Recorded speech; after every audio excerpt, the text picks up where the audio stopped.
দেশ বিদেশের ব্যবসা বাণিজ্য আর অর্থনীতির সব খবর নিয়ে আমন্ত্রণ জানাচ্ছি ফ্যালকন বিজনেস রিপোর্টে। চলতি বছরের প্রথম 9 মাসে দেশে মোবাইল হ্যান্ডসেট আমদানি কমেছে 18 ভাগ।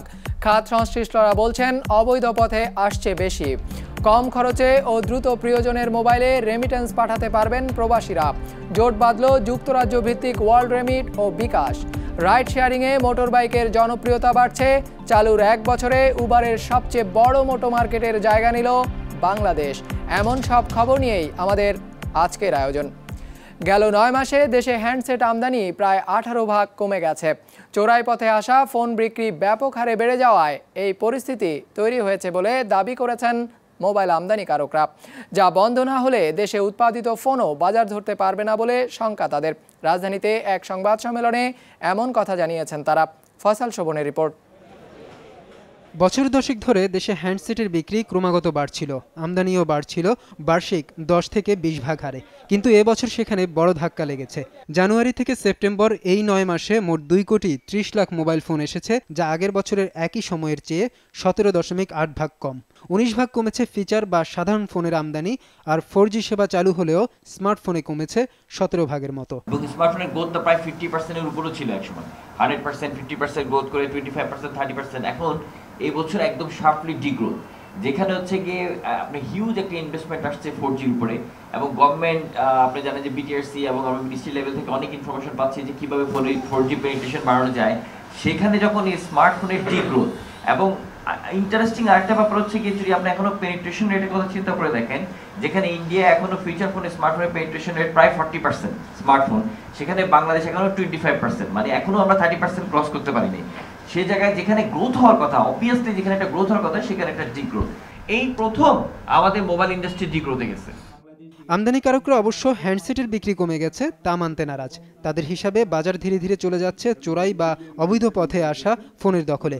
চলতি বছর দেশে এমন হ্যান্ডসেটের বিক্রি 43 ভাগ বেড়েছে। প্রায় 32 ভাগ কর দিয়ে বৈধভাবে আমদানিকৃত ফোনের বিক্রি তাই কমে যাচ্ছে। 2017-তে 7,000 কোটি টাকা ছিল বৈধ মার্কেট, অবৈধ মার্কেট ছিল 3,000 কোটি টাকা। বর্তমানে বৈধ মার্কেটকে আমরা বলি হচ্ছে নেমে আসছে 6,500 কোটি টাকার মতো। অবৈধ মার্কেটটা চলে গেছে প্রায় 4,000 কোটি টাকার মতো। তো অবৈধ, এবং এই অবৈধটা আগে ছিল হচ্ছে ঢাকা চিটাগং সেন্ট্রিক।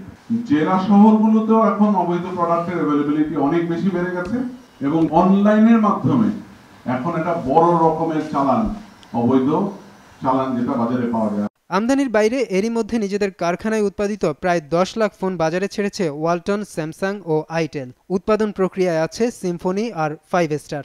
কারখানায় স্থাপন করেছে আরও 3টি ব্র্যান্ড। কিন্তু ফোনের অবৈধ বাজার নিয়ে তারাও এখন ক্ষতির শঙ্কায়। যে গ্রে মার্কেট হাবিজাবি যে ফাইট করতে হচ্ছে আমাদের, প্লাস এখানে হিউজ ইনভেস্টমেন্ট, এইটার যে ডিপ্রিসিয়েশন তৈরি, উই আর আন্ডার লস। কারণ আমাদের কাস্টমার এক্সপেকটেশন, ডিলার এক্সপেকটেশন, যে লোকাল মার্কেট যেহেতু হচ্ছে, গভর্নমেন্টের এক্সপেকটেশন 15% ছাড় দিচ্ছি, তুমি দাম কম দিবা, বিটিআরসও দাম কম দিবা, কিন্তু আমাদের কস্ট কিন্তু এই 15% থেকে বেশি। আমি যদি আমাদের স্ট্যাটাস, আমাদের কোয়ালিটি ঠিক রাখতে চাই, তাহলে বলবো সম্ভব না। যদি সরকার যদি তাদেরকে বন্ধ না করে উদ্যোগ না দেয়, তাহলে আমাদের মতো ব্যবসায়ী টিকে থাকতে পারবো না, আর ফাইনালি কিন্তু কনজিউমার অনেক প্রতারিত হচ্ছে। তাদের হিসাবে 8টি ব্র্যান্ড মিলে আগামী বছর 7 থেকে 8 লাখ ফোন বাজারে ছাড়তে পারবে। আর 4G সেবার উন্নতি হলে স্মার্টফোন আমদানি 1 কোটিতে পৌঁছবে। ফয়সাল শোভন, বিজনেস রিপোর্ট, মাছরাঙা টেলিভিশন। বিদেশ থেকে সরাসরি মোবাইলে টাকা পাঠানো যাবে। এজন্য প্রতিশ্রুতিশীল ফিনটেক ওয়ার্ল্ড রেমিটের সাথে জোট বাঁধল ব্র্যাক ব্যাংক ও বিকাশ। এতে ওয়ার্ল্ড রেমিট অ্যাপ ব্যবহার করে প্রবাসীরা নিজেরাই মোবাইলের মাধ্যমে সরাসরি বাংলাদেশে টাকা পাঠাতে পারবেন। বিস্তারিত হিরজুন মিরা রিপোর্টে। বিশ্বের বিভিন্ন দেশে বর্তমানে কর্মরত আছেন প্রায় 1 কোটি বাংলাদেশি। 2017 সালে যাদের পাঠানো রেমিটেন্সের পরিমাণ ছিল প্রায় $1,500 কোটি। সাধারণত এই অর্থ তারা ব্যাংক অ্যাকাউন্ট বা রেমিটেন্স কোম্পানির এজেন্টের মাধ্যমে পাঠিয়ে থাকেন, যা একদিকে যেমন ব্যয়বহুল, অন্যদিকে সময় বেশি লাগে। এই সমস্যা সমাধানে digital money transfer company world remit এবার জোট বাঁধল দেশের সবচেয়ে বড় মোবাইল ওয়ালেট সেবাদাতা প্রতিষ্ঠান বিকাশের সাথে। আমরা ব্র্যাক ব্যাংক ও বিকাশের সাথে অংশীদারিত্ব করছি বাংলাদেশের লাখো গ্রাহককে কম মূল্যে ডিজিটাল মানি ট্রান্সফার সেবা প্রদানের লক্ষ্যে। ব্র্যাক ব্যাংক ও বিকাশের সাথে আমাদের এই অংশীদারিত্ব বাংলাদেশের অর্থনৈতিক অন্তর্ভুক্তিকে সমর্থন করে। বাংলাদেশের অর্ধেক মানুষের এখনো কোনো ব্যাংক হিসেব নেই। ডিজিটাল মানি সার্ভিস দেশের ব্যাংকিং সুবিধার বাইরে থাকা জনগোষ্ঠীকে মোবাইল ওয়ালেটের মাধ্যমে বিদেশ থেকে দ্রুত, সহজে এবং স্বচ্ছভাবে টাকা গ্রহণে সহায়তা করবে। ওয়ার্ল্ড রেমিটের মাধ্যমে পাঠানো অর্থ গ্রাহকরা তাদের বিকাশ অ্যাকাউন্ট থেকে অন্য বিকাশ অ্যাকাউন্টে পাঠাতে পারবেন। মোবাইল রিচার্জ, বিল পরিশোধ ও কেনাকাটাও করতে পারবেন। সেই সাথে বিকাশের এজেন্টের কাছ থেকে নগদ টাকা তুলতে পারবেন। বিকাশ বলছে, এই পদ্ধতিতে অর্থ পাঠালে খরচ কমবে অনেকটাই। বিদেশ থেকে যে অর্গানাইজেশনগুলো আছে তারা তাদের মতন করে ফান্ডে কালেক্ট করে ব্র্যাক ব্যাংকের কাছে তুলে দিচ্ছে। ব্র্যাক ব্যাংক নষ্ট অ্যারেঞ্জমেন্ট করছে সেন্ট্রাল ব্যাংকের সাথে। তারপরে যে বাংলাদেশি টাকাটা, সেই টাকাটা ব্র্যাক ব্যাংক যে বিকাশ অ্যাকাউন্টে বিদেশ থেকে মানুষ পাঠাতে চাচ্ছিল ওই বিকাশ অ্যাকাউন্টে বাংলাদেশি পরিমাণ টাকা আমাদেরকে পাঠিয়ে দিতে বলছে, আমরা এটা পাঠিয়ে দিচ্ছি। এটা বলতে অনেক সময় লাগছে, কিন্তু টোটাল জিনিসটা ন্যানো সেকেন্ডের মধ্যে হচ্ছে। এমটি আউটলেট থেকে যে রেটে আজকে বাংলাদেশের একজন প্রবাসী টাকা পাঠান, ওয়ার্ল্ড রেমিটকে পাঠানোর সময় ওই রেটটা অনেকখানি কমে যাবে। সো প্রথমত সেখানে একটা সাশ্রয় আমরা আশা করছি। বিকাশের 3 কোটি মোবাইল অ্যাকাউন্টই নয়, সারা দেশে ব্র্যাক ব্যাংকের 15 লাখ ব্যাংক হিসেবেও সরাসরি টাকা পাঠানো যাবে এই সেবার আওতায়। আমরা একটা ডিজিটাল ব্যাংকিং অ্যাপ তৈরি করেছি। সেই অ্যাপটি, এই ডিজিটাল ব্যাংকিং অ্যাপটি আমাদের নতুন তৈরি হওয়া এজেন্ট ব্যাংকিংয়ের জন্য তৈরি হয়েছে এবং এর একটা বড় সুবিধা হচ্ছে হলো গিয়ে যে এদের ওয়ার্ল্ড রেমিটের সঙ্গে যখন আমাদের ইন্টিগ্রেশনটা হয়ে যাবে, সেই ইন্টিগ্রেশনের ফলে আমরা অদূর ভবিষ্যতে এজেন্ট ব্যাংকিং পয়েন্ট থেকেও আমাদের এই রেমিটেন্সের টাকাটা বেনিফিশিয়ারিরা তুলতে পারবেন। বর্তমানে বিশ্বের সবচেয়ে বড় ডিজিটাল রেমিটেন্স সেবা দিচ্ছে যুক্তরাজ্য ভিত্তিক world remit. হিরজুন Meera, business report, মাছরাঙা টেলিভিশন। মোটর বাইক রাইড শেয়ারিংয়ের জনপ্রিয়তা বাড়ছে বাংলাদেশে। বিশ্বখ্যাত রাইড শেয়ারিং কোম্পানি উবার বলছে, বাংলাদেশই এখন তাদের সবচেয়ে বড় মোটো মার্কেট। দেশে সেবাটি চালুর 1 বছরের মাথায় ভারতের দিল্লি ও মিশরের কায়রোকে পেছনে ফেলে দিয়েছে রাজধানী ঢাকা। সব মিলিয়ে বাংলাদেশে উবারের 2য় বর্ষপূর্তিতে কোম্পানিটি বলছে, আগামী বছর নাগাদ এই অঞ্চলে তাদের ব্যবসায়িক প্রবৃদ্ধির 25 ভাগই আসবে বাংলাদেশের বাজার থেকে। যানজটের শহর ঢাকায় দ্রুত গন্তব্যে পৌঁছাতে জনপ্রিয় বাহন হয়ে উঠেছে মোটর বাইক। আর রাইড শেয়ারিং সেবা দিতেও তাই বাহনটির ব্যবহার বাড়ছে প্রতিদিন। বাড়ছে মোটর বাইক রাইডারের সংখ্যাও। উবারের হিসেবে প্রতি সপ্তাহে 2000-এর বেশি চালক যুক্ত হচ্ছেন তাদের এই অ্যাপে। তাই তো ঢাকায় উবারের 2য় বর্ষপূর্তি অনুষ্ঠানে মোটর বাইক নিয়ে হাজির হয়েছিলেন এক সময়কার নারী ক্রিকেট খেলোয়াড় আর উবারের ব্র্যান্ড অ্যাম্বাসেডর সাকিব আল হাসান, যেখানে জোর দেওয়া হয় মোটর বাইক যাত্রা নিরাপদ করার উপর। আমরা সবাই জানি যে যেহেতু অনেক বিজি একটা সিটি এটা, সো স্বাভাবিকভাবেই অনেক অ্যাক্সিডেন্ট হওয়ার সম্ভাবনা থাকে। সো এই দিকটা যত বেশি ফোকাস করা যায় আমার মনে হয় তত বেশি সবার জন্যই ভালো, বা যারা রাইডটা নিবে, যারা রাইডার, সবার জন্য এই জায়গাটা আসলে সব থেকে ইম্পর্টেন্স দেওয়া উচিত। কারণ আমরা 1-2 মিনিট 5 মিনিট আগে পরে পৌঁছাতে পারবো হয়তো, বাট এই সেফটিটা আমার কাছে মনে হয় সব থেকে বেশি ইম্পর্টেন্ট। শুধু উবার মোটোই নয়, কার রাইডের সংখ্যাও বেড়েছে উল্লেখযোগ্য হারে। উবার বলছে, রাজধানীর প্রতি 5 জনে একজন গেল 2 বছরে উবার ব্যবহার করেছেন, আর প্রতি মিনিটে অ্যাপটিতে ঢু মারছেন গড়ে 150 জন।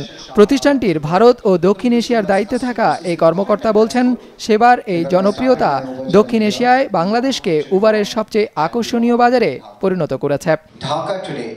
যে ৬০টি শহরে উবার সেবা চালু আছে তার মধ্যে ঢাকায় মোটর বাইক সেবা দ্রুত বাড়ছে, যা ঢাকাকে উবারের মোটর রাজধানীতে পরিণত করেছে। এক্ষেত্রে ঢাকা পেছনে ফেলেছে দিল্লি ও কায়রোকে। বর্তমানে ঢাকা ও চট্টগ্রামে রাইড শেয়ারিং সেবা দিচ্ছে উবার। দ্রুত এই সেবাটি সিলেটে চালুর পরিকল্পনা করছে প্রতিষ্ঠানটি, যা নতুন কর্মসংস্থান তৈরি করবে সামনের দিনে। উবার এখন বাংলাদেশের 1 লাখেরও বেশি গাড়ি চালকের আয়ের উৎস। যেহেতু এই অঞ্চলে কর্মসংস্থান সৃষ্টি একটি বড় সামাজিক চ্যালেঞ্জ, তাই এতে ভূমিকা রাখতে পেরে আমরা অনেক আনন্দিত। আমরা মাত্র শুরু করেছি, আশা করি ভবিষ্যতে এর সংখ্যা আরও বাড়বে। উবার বলছে, ঢাকায় সেবাটির গড় গতি ঘন্টায় 13 কিলোমিটার হলেও চট্টগ্রামে তা 15 কিলোমিটারের বেশি। তবে মোটর বাইকে এই গতি ঘন্টায় গড়ে 16 থেকে 18 কিলোমিটার। বিজনেস রিপোর্ট, মাছরাঙা টেলিভিশন। দেশের অর্থনৈতিক প্রবৃদ্ধির সঙ্গে তাল মিলিয়ে বাড়ছে না শ্রমিকের মজুরি। আন্তর্জাতিক শ্রম সংস্থার হিসেবে গেল 10 বছরে বাংলাদেশের শ্রমজীবী মানুষের প্রকৃত আয় গড়ে 3.4 ভাগ হারে বেড়েছে, যা প্রতিবেশী প্রায় সব দেশ থেকেই কম। শুধু তাই নয়, এই সময়ে দেশে মজুরি বৃদ্ধির হারও কমেছে। আন্তর্জাতিক শ্রম সংস্থার বৈশ্বিক মজুরি প্রতিবেদন 2018-তে এসব তথ্য উঠে এসেছে। দেশে 6 ভাগ মূল্যস্ফীতির বিপরীতে একজন ব্যক্তির বেতন 10 ভাগ বাড়ানো হলে প্রকৃত মজুরি বৃদ্ধি হয় মাত্র 4 ভাগ। সেই হিসেবে 2017 সালে বাংলাদেশের শ্রমজীবী মানুষের প্রকৃত আয় বেড়েছে শতকরা 3 ভাগ, যা তার আগের বছরের চেয়ে কমে গেছে। মজুরির এই হার বিশ্লেষণ করে আইএলও বলছে, গেল 10 বছরে দেশে প্রকৃত মজুরি বেড়েছে গড়ে 3.4 ভাগ হারে। যদিও এই সময়ে পার্শ্ববর্তী ভারতে এই হার ছিল 5.5 ভাগ, নেপালে 4.5। তবে শুধু এশিয়া নয়, আইএলওর হিসেবে গেল 1 বছরে মজুরি বৃদ্ধির হার অর্ধেকে নেমেছে G20-র দেশগুলোরও। Given the recovery in GDP growth and the gradual reduction in employment rates, slow wage growth in high-income countries in 2017 has been subject of intense debate. Intensification of global competition, the decline in the bargaining power of workers, and uncertain economic outlook are among possible explanations for subdued wage growth. By contrast, low and middle-income countries have experienced a more robust wage growth. Wages continue to lag behind productivity, so the share of wealth and share of richness in our countries is going away from working people, and that inevitably has an impact on demand in our economies. So when people don't have money in their pocket to spend, I think there is a real danger that our economies grow more slowly, people can't find investment opportunities, and enterprises suffer as well. বিশ্বের 136টি দেশের উৎপাদন ব্যবস্থা ও মজুরি কাঠামো বিশ্লেষণ করে এই প্রতিবেদন তৈরি করেছে আন্তর্জাতিক শ্রম সংস্থা, যেখানে আয়ের সূচকে সামাজিক বৈষম্যকে বিচার করা হয়েছে। বলা হয়েছে, উৎপাদন ব্যবস্থায় একই অবদান রেখে নারীরা পুরুষ কর্মীর থেকে 20 ভাগ কম মজুরি পাচ্ছে বিশ্বজুড়ে। বাংলাদেশে অবশ্য এই চিত্র কিছুটা ভিন্ন। এখানে ঘন্টা হিসেবে নারীরা পুরুষের থেকে 5% বেশি করে মজুরি পাচ্ছে, যদিও মাসওয়ারি বেতনে আবার নারী পিছিয়ে আছে 7 ভাগের মতো। The report provides policy and recommendations that could help reduce the gender pay gap. Together with the empirical evidence, we hope these contribute to the achievement of the Sustainable Development Goal 8.5, which calls for equal pay for work of equal value in the framework of the United Nations. প্রতিবেদনে শ্রমজীবী মানুষ বলতে শুধু শ্রমিক নয়, অন্যের প্রতিষ্ঠানে চাকরিরত ঊর্ধ্বতন কর্মকর্তা থেকে শুরু করে নিচের পর্যায়ের কর্মচারীদেরও বোঝানো হয়েছে। সৌরভ রহমান, বিজনেস রিপোর্ট, মাছরাঙা টেলিভিশন।